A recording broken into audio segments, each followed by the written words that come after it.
سنن ابو داؤد اور سنن ابن ماجہ کی روایت ہے، حضرت انس بن مالک رضی اللہ عنہ روایت کرتے ہیں کہ اللہ کے نبی صلی اللہ علیہ وسلم نے ارشاد فرمایا، ان هذا الشهر شهر رمضان قد حضركم وفيه ليلة خير من 1000 شهر۔ اللہ کے نبی صلی اللہ علیہ وسلم نے رمضان آنے پر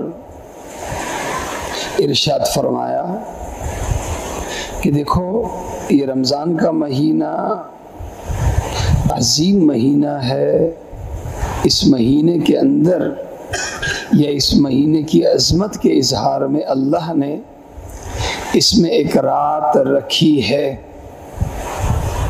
وہ رات، اس رات کی عبادت 1000 مہینوں کی عبادت سے افضل ہے۔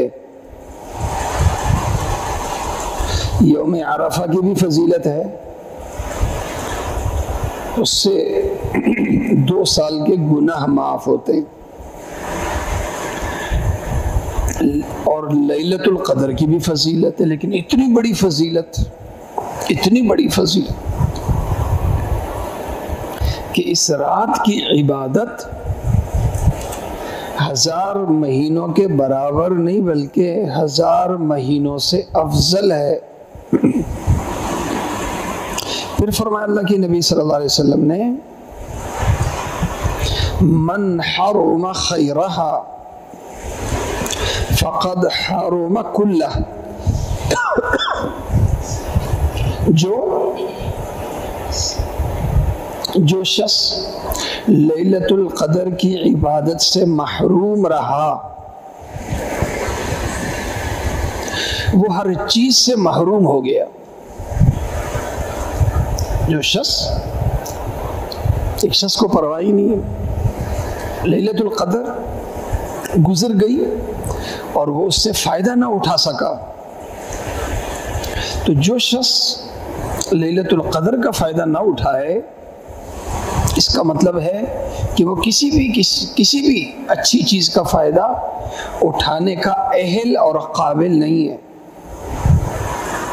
پھر فرمایا، وَلَا يَحْرُمُهَا إِلَّا مَحْرُومٌ، اس کے خیر سے ایک محروم شخص ہی محروم ہو سکتا ہے۔ اس حدیث کے ذریعے جو ترغیب ہے وہ یہ کہ ہم رمضان کے آخری عشرے کی راتوں میں اور سال کی دوسری راتوں میں فرق رکھیں۔ عام راتوں میں تو ہم عشاء کی نماز جماعت سے پڑھ لیتے ہیں، تہجد کی نماز پڑھ لیتے ہیں، یہی 2 اعمال ہیں رات کے، یعنی مغرب، عشاء اور تہجد۔ لیلۃ القدر میں کیا ہے؟ لیلۃ القدر کی سنت ہے پوری رات جاگنا، پوری رات جاگنا، یہ سنت ہے، پوری رات جاگنا۔ کتنی راتیں باقی ہیں؟ چند ہی رات ہیں، 4 راتیں رہ گئیں، 25ویں بڑی رات گزر گئی۔ اب ہمارے پاس اگر طاق راتیں ہوں تو صرف 2 راتیں ہیں، 27ویں اور 29ویں، تو 26، 27، 28، 29 نبی پاک صلی اللہ علیہ وسلم کی سنت کو اس پہ زندہ رکھے۔ چلو اگر ہم یہ نہیں کر سکتے تو یہ تو کر سکتے ہیں کہ طاق رات، جو تو طاق راتیں ہیں ان میں ابھی عزم کر لیں کہ ہم بالکل خود بھی نہیں سوؤں گا اور گھر والوں کا بھی ذہن بناؤں گا،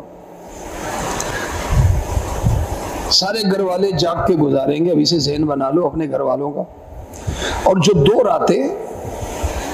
راتیں یعنی 26ویں کی رات اور 28ویں کی رات، اس میں تھوڑا آرام کر لیں، یہ بھی کر سکتے ہیں۔ تو یہ 2 راتیں، اور میں نے پہلے بھی عرض کیا تھا کہ 27ویں کے بارے میں جس طرح روایت ہے، اسی طرح سب سے مضبوط روایت مضبوط ترین روایت 29ویں کی رات کے بارے میں، جو بالکل آخری رات ہے۔ ہم 27ویں کو جب ختم ہو جاتا ہے تو اس کے بعد ہماری چھٹی ہو جاتی، ختم۔ حالانکہ سمیٹنے کا، ثواب سمیٹنے کا اصل موقع تو آخر ہوتا ہے، ہر عمل کا آخر ہوتا ہے۔ تو یہ مہینے کا آخر ہے جی، 4 راتیں رہ گئی ہیں۔ اب اسے ہم اپنا ذہن بنا لیں کہ انشاءاللہ ہم یہ جو راتیں ہیں خود بھی جاگ کے عبادت کریں گے اور گھر والوں کو بھی جگا کے رکھیں گے۔ اللہ تعالیٰ مجھے اور آپ سب کو عمل کرنے کی توفیق عطا